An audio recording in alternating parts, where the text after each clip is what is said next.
পলাশীপাড়া মা সারদা রামকৃষ্ণ আশ্রম, পলাশীপাড়া, নদিয়া।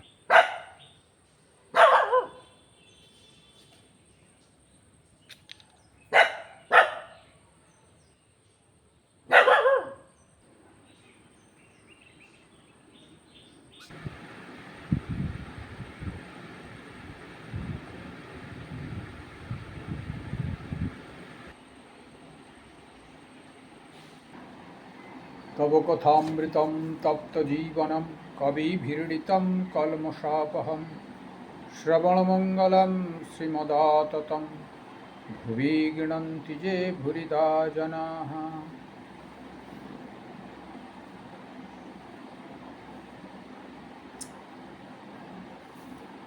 আজকে আমরা একটু কথামৃত পাঠ করব, আলোচনা করব।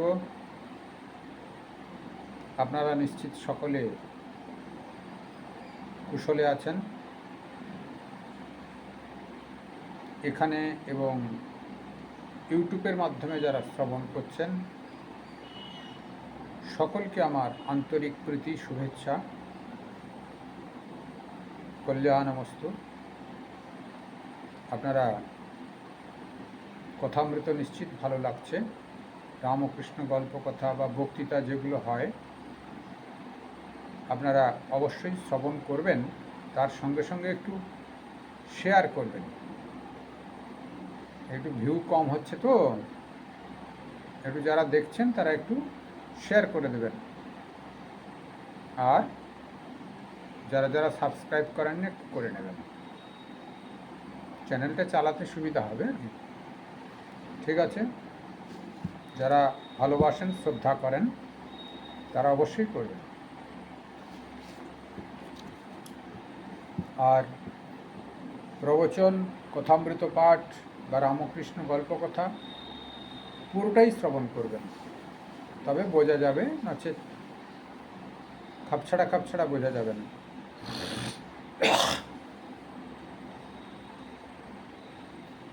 আজকের বিষয়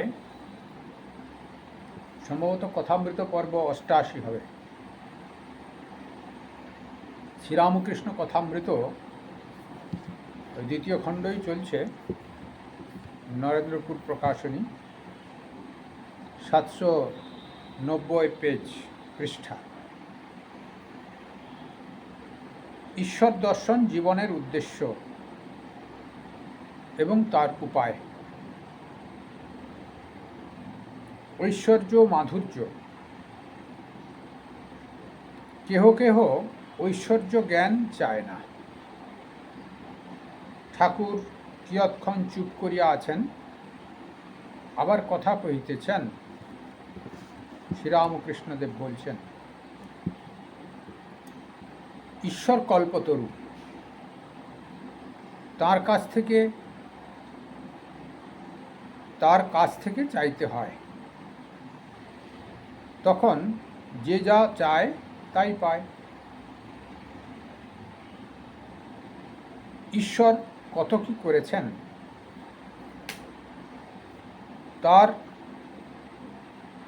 অনন্ত ব্রহ্মাণ্ড, তার অনন্ত ঐশ্বর্যের জ্ঞান আমার দরকার কি? আর যদি জানতে ইচ্ছা করে, আগে তাকে লাভ করতে হয়, তারপর তিনি বলে দেবেন। যদু মল্লিকের কয়খান বাড়ি, কত কোম্পানির কাগজ আছে, সেসব আমার কি দরকার? আমার দরকার জোশ করে বাবুর সঙ্গে আলাপ করা। তা পগার দিয়েই হোক, প্রার্থনা করেই হোক, বা দারোয়ানের ধাক্কা খেয়েই হোক। আলাপের পর কত কি আছে একবার জিজ্ঞাসা করলে বাবুই বলে দেন। আবার বাবুর সঙ্গে আলাপ হলে আমলারাও মানে। সকলের হাস্য। কেউ কেউ ঐশ্বর্যের জ্ঞান চায় না। সুঁড়ির দোকানে কত মদ আছে, আমার কি দরকার? আমার এক বোতলেই হয়ে যায়। ঐশ্বর্য জ্ঞান চাইবে কি? যেটুকু মদ খেয়েছে তাতেই মত্ত।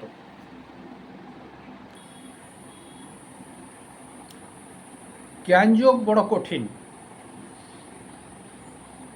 অবতারাদি নিত্য সিদ্ধ। ভক্তিযোগ, জ্ঞানযোগ এসবই পথ, যে পথ দিয়ে যাও তাকে পাবে। ভক্তির পথ সহজ পথ, জ্ঞান বিচারের পথ কঠিন পথ। কোন পথটি ভালো অত বিচার করবার কি দরকার? বিজয়ের সঙ্গে অনেকদিন কথা হয়েছিল। বিজয়কে বললাম, একজন প্রার্থনা করত, হে ঈশ্বর, তুমি যে কি, কেমন আছো, আমায় দেখা দাও। ভারী সুন্দর। জ্ঞান বিচারের পথ কঠিন। পার্বতী গিরিজাকে নানা ঈশ্বরীয় রূপে দেখা দিয়ে বললেন, পিতা, যদি ব্রহ্মজ্ঞান চাও সাধুসঙ্গ করো। ব্রহ্ম কি মুখে বলা যায় না? রামগীতায় আছে, কেবল তথস্থ লক্ষণে তাকে বলা যায়। যেমন গঙ্গার উপর ঘোষপল্লী।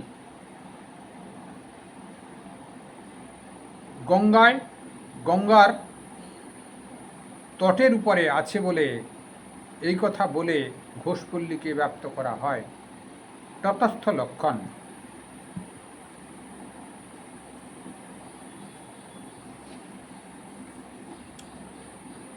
নিরাকার ব্রহ্ম সাকার হবে না কেন? তবে বড় কঠিন। বিষয় বুদ্ধির লেশ থাকলে হবে না। ইন্দ্রিয়ের বিষয় যত আছে, রূপ, রস, গন্ধ, স্পর্শ, শব্দ সমস্ত ত্যাগ হলে, মনের লয় হলে তবে অনুভবে বোধে বোধ হয় আর অস্তিমাত্র জানা যায়। পণ্ডিত অস্তিত্ব উপলব্ধব্য ইত্যাদি। তাকে পেতে গেলে একটা ভাব আশ্রয় করতে হয়। বীর ভাব, সখী ভাব বা দাসী ভাব আর সন্তান ভাব। মণি মল্লিক, তবে 8 হবে। শ্রীরামকৃষ্ণ, আমি সখীভাবে অনেকদিন ছিলাম। শ্রীরামকৃষ্ণদেব বলছেন, বলতাম, আমি আনন্দময়ী, ব্রহ্মময়ীর দাসী। ওগো দাসীরা, আমায় তোমরা দাসী করো। আমি গরব করে চলে যাব। বলতে বলতে যে আমি ব্রহ্মময়ীর দাসী, কি বলতে বলতে যাবেন গরব করে? আমি ব্রহ্মময়ীর দাসী। আমি ব্রহ্মময়ীর দাসী গরব করতে করতে যাবেন।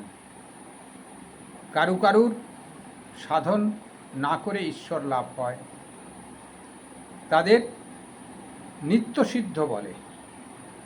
যারা জপতপাদি সাধন করে ঈশ্বর লাভ করেছেন তাদের বলে সাধক সিদ্ধ। সাধন সিদ্ধ মানে সাধনের মাধ্যম দিয়ে সিদ্ধ। আবার কেউ কৃপা সিদ্ধ। যেমন 1000 বছরের অন্ধকার ঘর প্রদীপ নিয়ে গেলে এক্ষণে আলো হয়ে যায়, গুরু কৃপা। আবার আছে হঠাৎ সিদ্ধি, যেমন গরিবের ছেলে বড় মানুষের নজরে পড়ে গেছে, বাবু তাকে মেয়ে বিয়ে দিয়ে দিলে, সেই সঙ্গে বাড়ি ঘর, চাকরি, দাস দাসী সব এসে জুটল।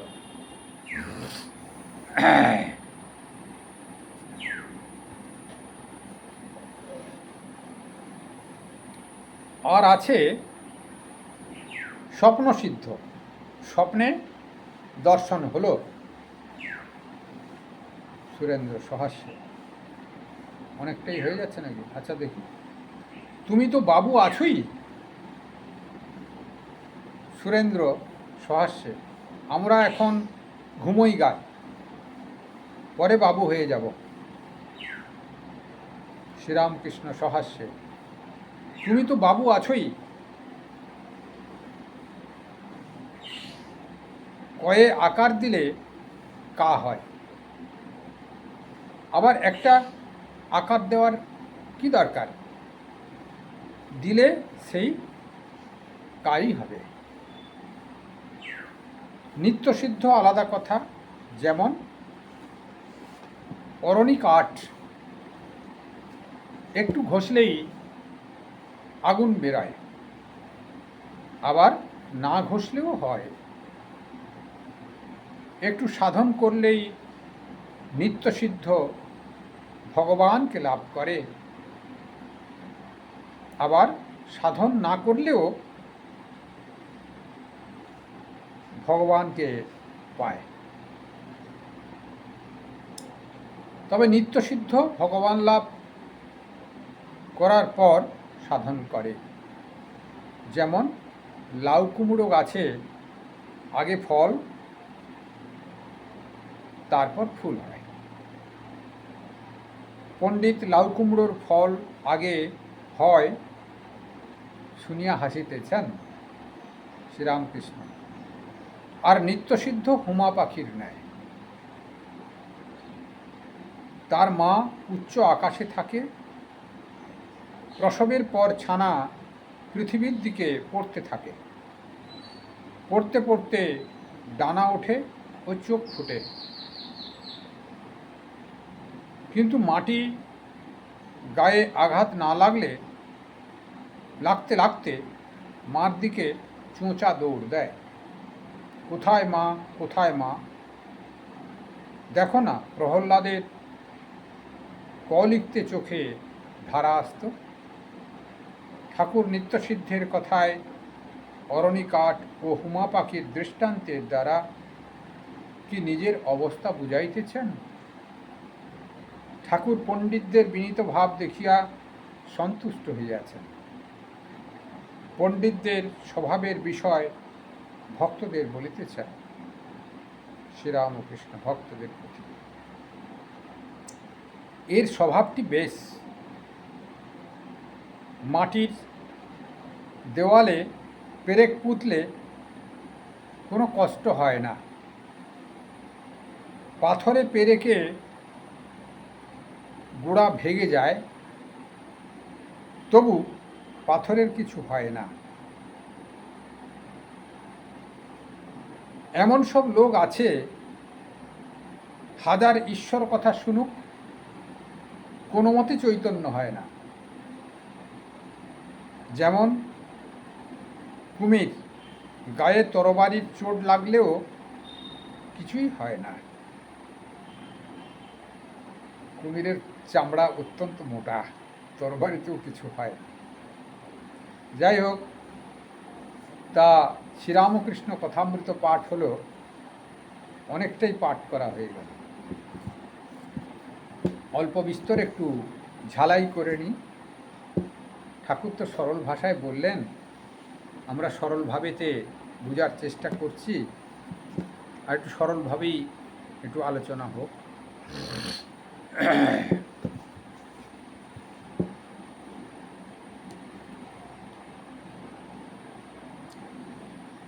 ঈশ্বর দর্শন জীবনের উদ্দেশ্য। ঠাকুরের উপদেশামৃতে এটি ভারী সুন্দর আছে, ঈশ্বর দর্শনই জীবনের উদ্দেশ্য। ঈশ্বর লাভই সেখানে আছে, এখানে ঈশ্বর দর্শন দিচ্ছে। ঈশ্বর দর্শনই জীবনের উদ্দেশ্য এবং তার উপায়।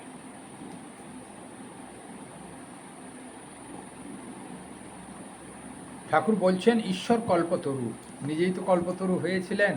1 জানুয়ারি এখন পালন হয়, 1 জানুয়ারিতেই হয়েছিলেন 86 সালে, 1886। তা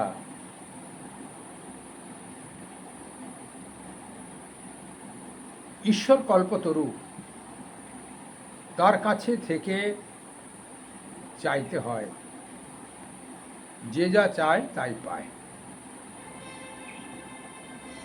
কল্পতরুর কাছে যে যা চায় তাই পায়, কিন্তু কল্পতরুর কাছে ঈশ্বরে কিভাবে অনুপ্রেরণা হয়, নিজেকে কিভাবে জানা যায়, ভগবানে কিভাবে ভক্তি হয়, এটি চাইতে হয়। মা বলেছেন নির্বাসনা প্রার্থনা করতে হয়, সারদা মা বলেছেন। সাধারণ লোকে বিপদে ডাকে, অর্থের জন্য ডাকে, অর্থাৎ কামনা বাসনা যুক্ত হয়ে ডাকে।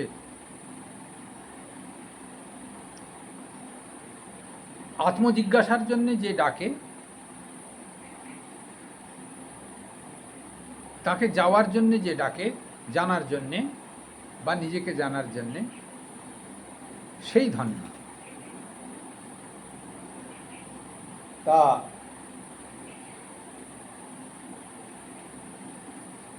ঈশ্বর কত কি করেছেন, তার অনন্ত ব্রহ্মাণ্ড। তিনি নিমেষে জগৎ সৃষ্টি করেছেন। সমস্ত জীব, তার ভিতরে মনুষ্য শ্রেষ্ঠ, তাই মনুষ্যের কর্মফল ভোগ করতে হয় জন্ম জন্মান্তর ধরে। অন্যান্য জীবকে ভূত বলা হয়। ক্ষিতি অব তেজ মরুদ বোম, পঞ্চভৌতিক ক্রিয়া, একটু মনসংযোগ আছে জীব খাওয়া পড়া করবার জন্যে,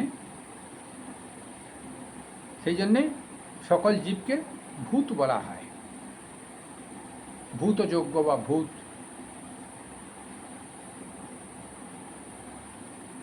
আর মানুষের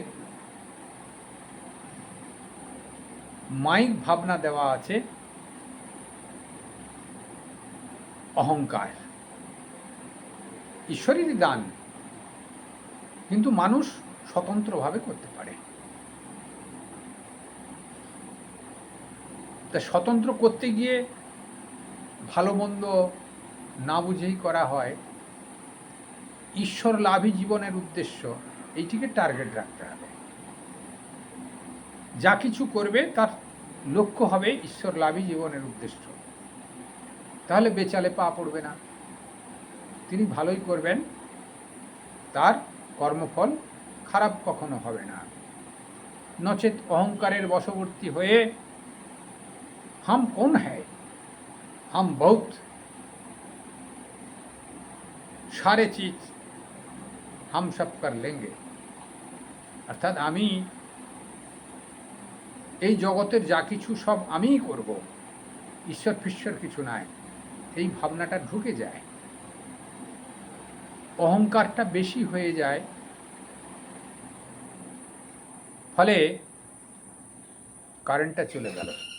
যাকে হতেই হবে, এতে লাজ্জা লাইট আছে তাই হবে। তা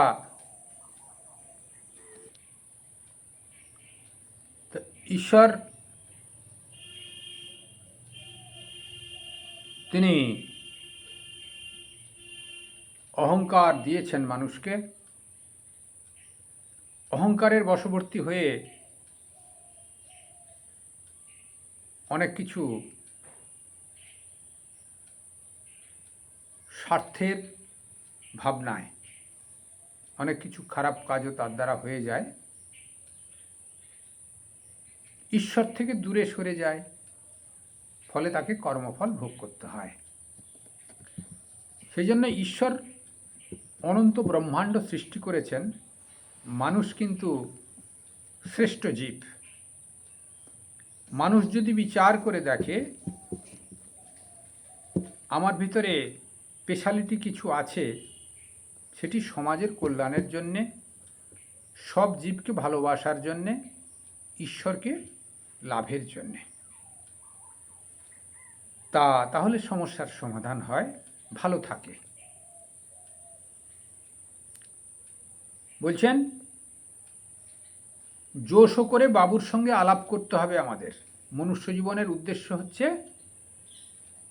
জোশ করে বাবুর সঙ্গে আলাপ করতে হবে। বাবুর সঙ্গে আলাপ করলে তখন আমলারাও সেলাম ঠুকবে। আমাদের যিনি মুখ্যমন্ত্রী হন বা যিনি রাজ্য বা দেশ পরিচালনা করেন, তাদের পরামর্শ দেওয়ার জন্যে কিছু ব্যক্তি থাকেন, তাদের আমলা বলা হয়, সবসময় থাকেন। তাদের পরামর্শ মতো গদিতে যিনি বসেন তিনি দেশ চালান, বা নিজের পরামর্শ একটু দেন, তারাই সব কাগজপত্র রেডি করেন। সেই জন্যে তিনি হচ্ছেন প্রধান। প্রথমে হয়তো গেটকিপার ঢুকতে দিচ্ছে না তার সঙ্গে দেখা করতে, অমুকটা নাই, অমুকটা নাই, অমুকটা নাই। কিন্তু বাবুর সঙ্গে যদি আলাপন একবার হয়, তিনি যদি খুশ মেজাজে কথা বলেন, সে দারোয়ানও ভয় করবে, আমলারাও সেলাম ঠুকবে। অর্থাৎ বাবুর সঙ্গে তোর খুব খুব খাতির, আমি যদি একে অবহেলা করি তাহলে বাবুর কাছে ওর রিপোর্ট হয়ে যাবে, ওদেরই চাকরি নিয়ে টানাপোড়েন হবে। সেই জন্যে জোশ করে ঈশ্বরের সঙ্গে যদি আলাপন হয়ে যায়, তাহলে জগতের লোক তাকে মান্যতা দেবে, তিনি আনন্দে কাটাতে পারবেন। এই কথা বললেন।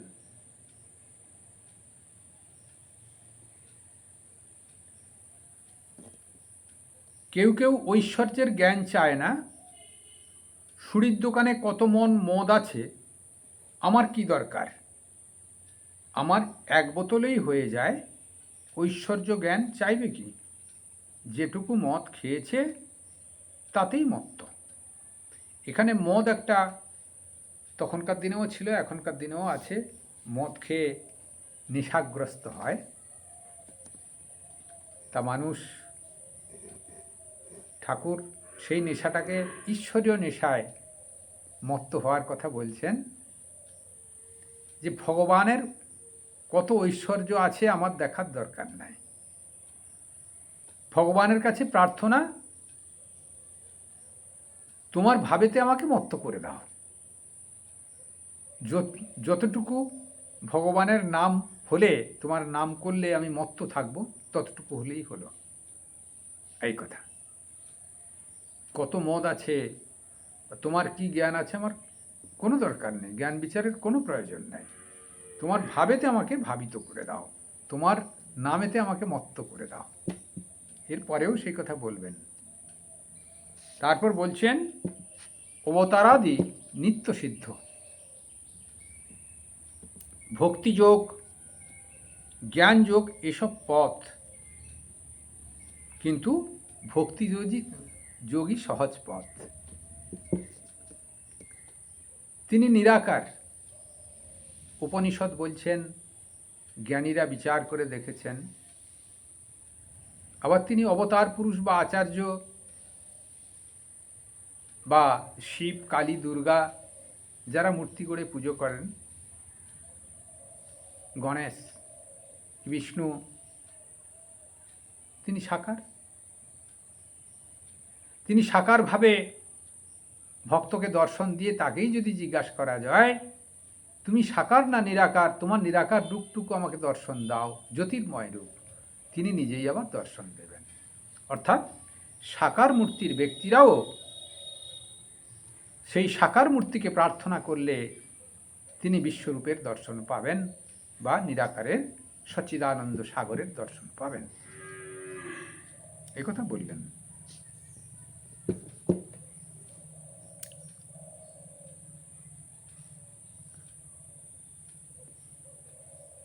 হ্যাঁ, একটি ভালো সুন্দর কথা বলছেন।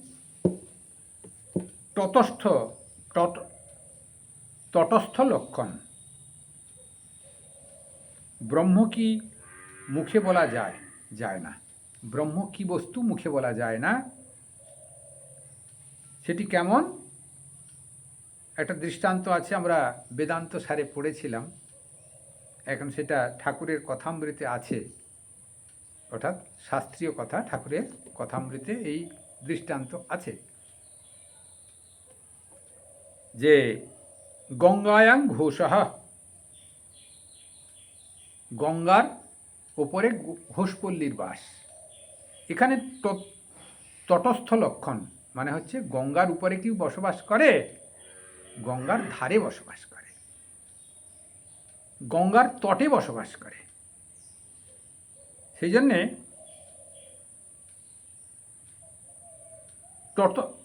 তটস্থ লক্ষণ।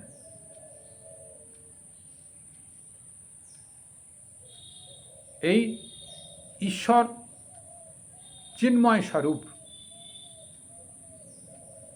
তার ভিতরে কি লোকে বসবাস করছে? গঙ্গার ভেতরে, তার ধারে বসবাস করছে।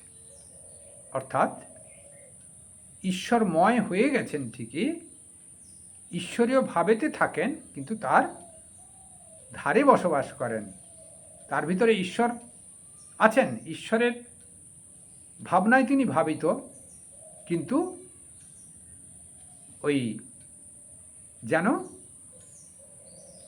তিনি ধারে আছেন, অথচ প্রকাশ হচ্ছে ওই গঙ্গায়াং ঘোষ, গঙ্গায় ঘোষপল্লীর বাস, অর্থাৎ গঙ্গার ধারে ঘোষপল্লীর বাস, অর্থাৎ ঈশ্বরের সমীপে ভক্তরা থাকেন।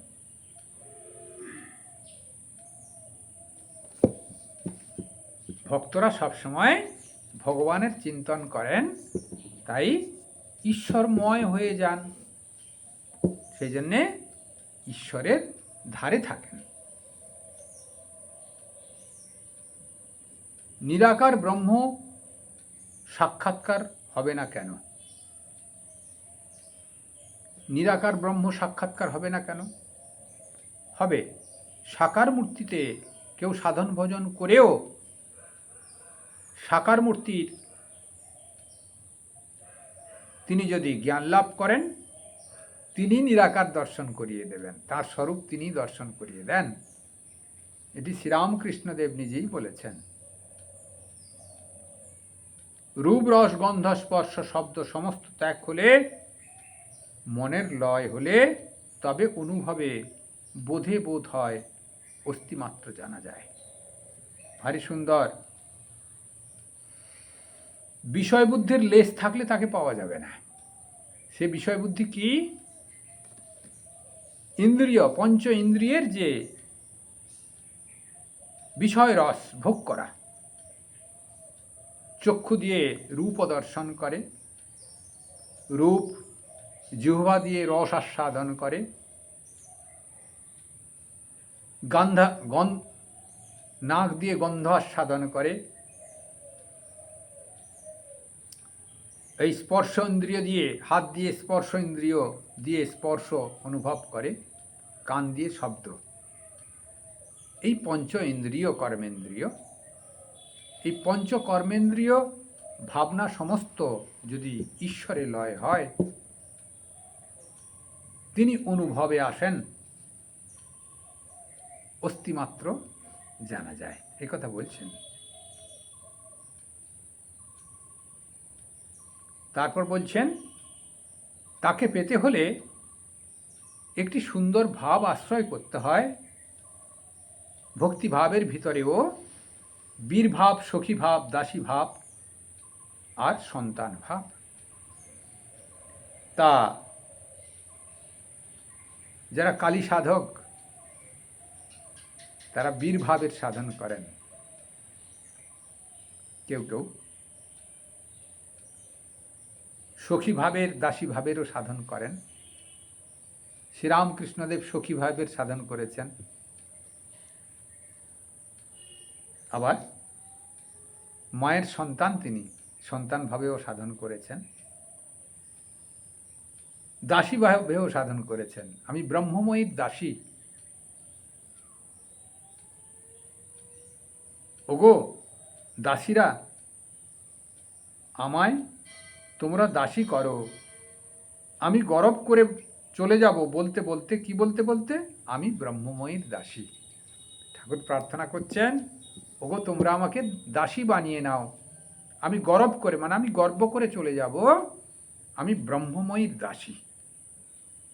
ব্রহ্ম আর ব্রহ্মময়ী, চিন্ময় আর চিন্ময়ী, ঈশ্বর ব্রহ্ম, তা ব্রহ্মময়ী, এই কিরণ জ্যোতি মা কালী ব্রহ্মময়ী। ব্রহ্মময়ীর দাসী অর্থাৎ ঈশ্বরেরই আমি দাসী, সেবক, এই ভাবনা। তারপর বিশ্লেষণ করলেন, কটা বাজলো, 31 মিনিট হয়ে গেল। তারপরে বিশ্লেষণ করলেন যে সিদ্ধ সিদ্ধ মহাপুরুষ কেমন ধরনের হয়। কারু কারু সাধন না করেও ঈশ্বর লাভ হয়, তারা নিত্য সিদ্ধ। সাধন করার দরকার হয় না, তারা জগৎ কল্যাণের জন্য এসছেন। অবতার পুরুষের সঙ্গে যারা থাকেন, শ্রীরামকৃষ্ণদেব, শ্রীরামকৃষ্ণদেবের 16 জন 17 জন পার্ষদ ছিলেন, 2-1 জন গৃহী ভক্তও ছিলেন। এরা সবই ব্রহ্মজ্ঞানী মহাপুরুষ, নিত্য সিদ্ধ। চৈতন্য মহাপ্রভু এসেছেন, আচার্য আদি শঙ্কর এসেছেন, গৌতম বুদ্ধ এসেছেন, এরা সব নিত্য সিদ্ধ। অল্প একটু সাধন দেখাতে হয় মানুষকে, তাই সাধন দেখিয়েছেন পথ অনুসরণ করবার জন্যে। তা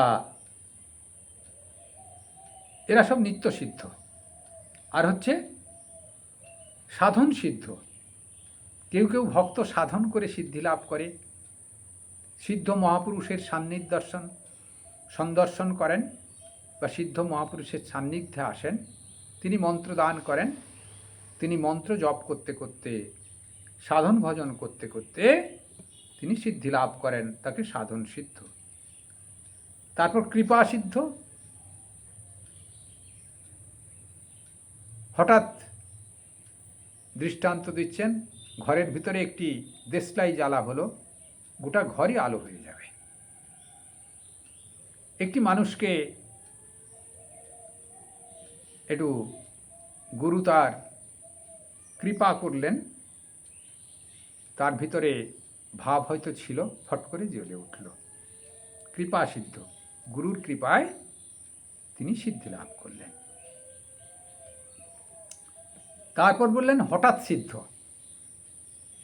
হঠাৎ সিদ্ধ এটি দৃষ্টান্ত দিয়েছেন, গরিব বাড়ির ছেলে এটি বড় মানুষের সান্নিধ্যে এলো, মেয়েকে বিয়ে দিয়ে দিল, তার সম্পত্তি গাড়ি টাড়ি সব পেয়ে গেল। এটা দৃষ্টান্ত, জাগতিক দৃষ্টান্ত। অর্থাৎ এখানে হঠাৎ সিদ্ধ হচ্ছে তো জন্ম জন্মান্তরে কিছু করা ছিল, এই জন্মে যেন বেচালে চলছিল। অনেক আছে ভিতরে ভালো মানুষ, বাইরের সঙ্গদোষে তো বন্ধু বান্ধবদের পাল্লায় পড়ে কিছু খারাপ কুসংস্কারেও চলে যায়। কোনো সৎ লোকের সান্নিধ্যে আসা মাত্রই সেই খারাপ ভাবনাটা তার কেটে যায়, ভিতরে যা ছিল সেটি স্ফুরিত হয়ে যায়, সেটি হঠাৎ সিদ্ধ। এরকমও প্রচুর মানুষ আছে।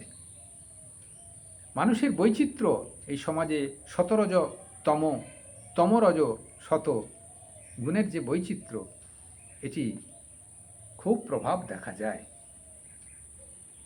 তারপরে স্বপ্ন সিদ্ধ, স্বপ্নে দর্শন হয়। ঈশ্বর মহাপুরুষ, যারা মহাপুরুষ তারা স্বপ্নেও দর্শন করেন, তাতেও হয়। এগুলি মোটামুটি করে বললেন। তারপরে নিত্য সিদ্ধের হুমা পাখির উদাহরণ দিয়েছেন। হুমা পাখি খুব উঁচুতে ওড়ে, বাচ্চা তিনি প্রসব করেন, চোখ ফুটে, সে জানতে পারে আমি নিচে পড়ে যাব, তারপর মায়ের কাছে চোঁচা দৌড় দেয়। জন্মগ্রহণের পরেই এই নিত্যসিদ্ধরা ঈশ্বর লাভে দিকে এগিয়ে যান। শুধু মায়ের প্রথম জীবনে একটু যত্নের প্রয়োজন, তারপর আপনা আপনি সে চোঁচা দৌড় দেয় ঈশ্বরের দিকে। এটি বললেন, হোমা পাখির দৃষ্টান্ত দিলেন। তারপরে কি করলেন?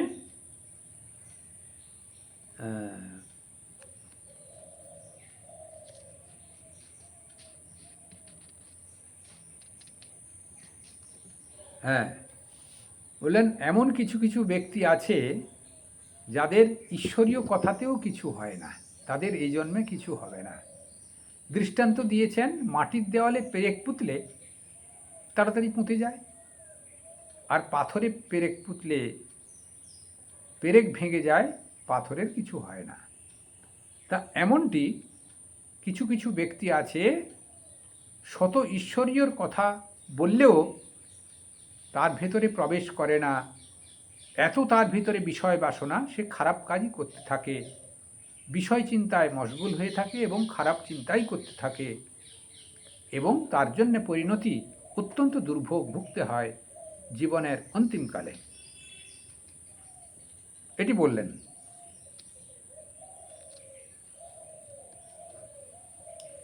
তারপর বলছেন, আচ্ছা এই পর্যন্ত আজকে পড়া হয়েছে। তো আমরা তারপরে আরেকটি দৃষ্টান্ত দিয়েছেন যে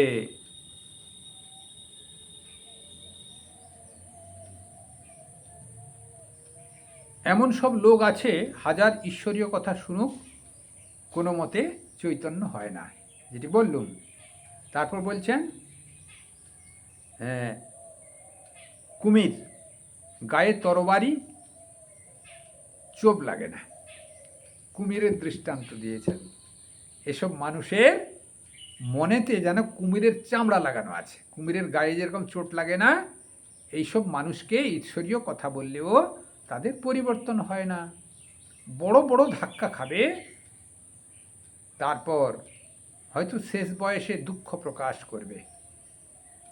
সমাজের কিছু করতে পারলাম না, শুধু লম্পটগিরি করে সমাজ থেকে নিলাম, সাধুসঙ্গ করলাম না, ঈশ্বরীয় কথাও শ্রবণ করলাম না, জীবন সব শেষ হয়ে গেল। এই ভাবনায় শেষটায় অল্প কিছুদিন ভোগে আবার এরকম খারাপ জন্ম হয় বিষয়ী লোকের। এই কথা শ্রীরামকৃষ্ণদেব বললেন। আজকে এই পর্যন্ত থাকুক। সর্বে ভবন্তু সুখিনঃ, সর্বে সন্তু নিরাময়া, সর্বে ভদ্রাণি পশ্যন্তু, মা কশ্চিৎ দুঃখমাং ভবেৎ। ওম নিরঞ্জনম নিত্যমনন্তরূপম ভক্তানুকম্পাধিতবিগ্রহম বৈ ঈশাবতারং পরমেশমিড্ডম তম রামকৃষ্ণম শিরসা নমামি। কল্যাণমস্তু কল্যাণমস্তু কল্যাণ।